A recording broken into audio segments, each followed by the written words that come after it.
Salut à tous! Aujourd'hui, on s'attaque à un sujet qui nous touche de près, la chambre à coucher. Mais attention, on va bien au-delà d'un simple endroit où dormir. On va voir ensemble comment transformer cet espace en un véritable sanctuaire, un refuge qui nous est propre. Voilà, tout est dit dans cette phrase. C'est vraiment l'idée de départ. La chambre, c'est notre bulle, l'endroit où on se ressource vraiment. Alors lui donner une âme, la façonner à notre image, c'est bien plus que de la déco, c'est prendre soin de soi.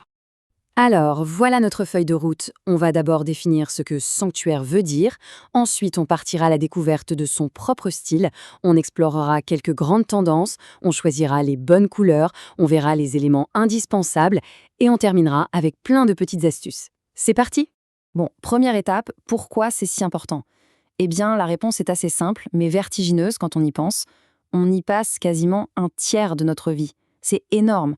Du coup, créer un espace qui nous correspond, c'est juste essentiel pour bien dormir et recharger les batteries.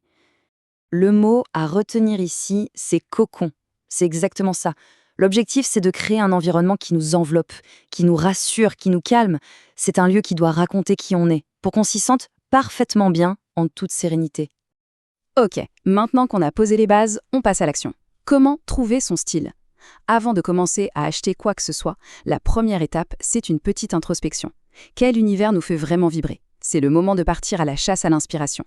La méthode est super simple et assez amusante en fait. D'abord, on se laisse porter. On flâne dans les magazines, sur Pinterest, on regarde tout ce qui attire l'œil sans se juger. Ensuite, on passe au mood board. C'est une sorte de collage qui permet de mettre toutes ces idées ensemble et de voir si une ambiance cohérente se dégage. C'est magique pour visualiser le résultat final. Et voilà la question cruciale à se poser à ce stade. En répondant à ça, on commence à dessiner les grands traits de notre projet. Ça permet surtout d'éviter les achats coup de cœur qui, au final, ne vont pas du tout avec le reste.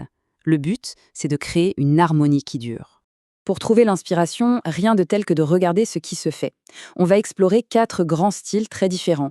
Mais attention, il faut les voir comme des points de départ, des bases qu'on peut mélanger et s'approprier.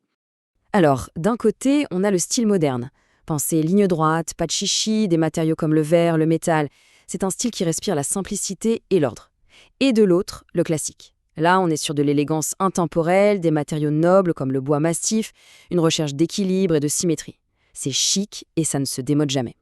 Maintenant, 2 autres ambiances totalement différentes. Le style bohème, c'est une invitation au voyage. C'est libre, un peu fouillis mais chaleureux, avec un mélange de textures, de motifs ethniques, beaucoup de plantes. C'est un style qui a une âme. En face, le style romantique, c'est tout en douceur.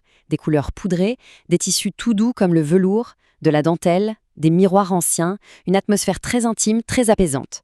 On arrive à un point absolument capital, la couleur. C'est bien plus qu'une question de goût.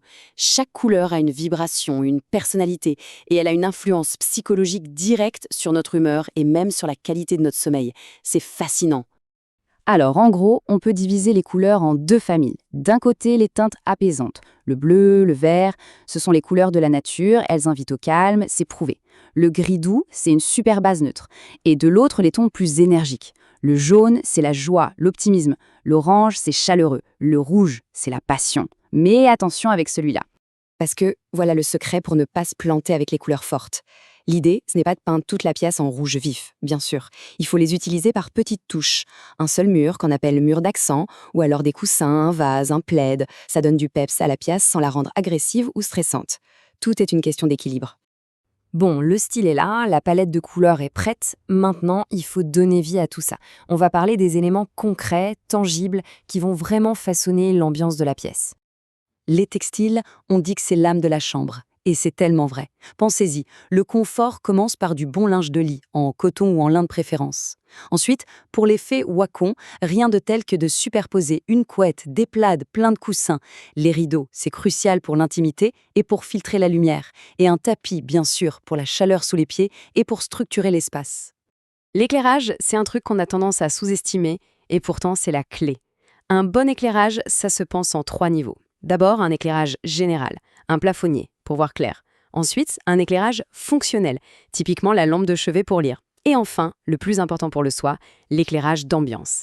Des petites lampes, des guirlandes, des bougies, une lumière douce et chaude pour dire à notre cerveau « c'est bon, la journée est finie, on se détend ». Et pour les objets de déco, La règle d'or, c'est less is more. Moins, c'est plus. Pourquoi? Parce qu'un espace surchargé, c'est un espace qui stimule le cerveau en permanence, qui l'empêche de se mettre au repos. Mieux vaut choisir quelques objets qui ont du sens, qui racontent une histoire, plutôt qu'une accumulation de babioles. L'impact sera beaucoup plus fort. On termine avec le chapitre des bonnes idées, des astuces pratiques qui marchent pour tous les espaces, même les plus petits, et surtout pour tous les budgets. Il y a plein de solutions géniales pour se faire plaisir sans se ruiner. Pensez aux meubles malins, comme un lit avec des tiroirs intégrés. On peut aussi délimiter des zones, un petit coin lecture par exemple, même dans une petite pièce. Et puis surtout, il y a la récup et le fait maison, le fameux DIY.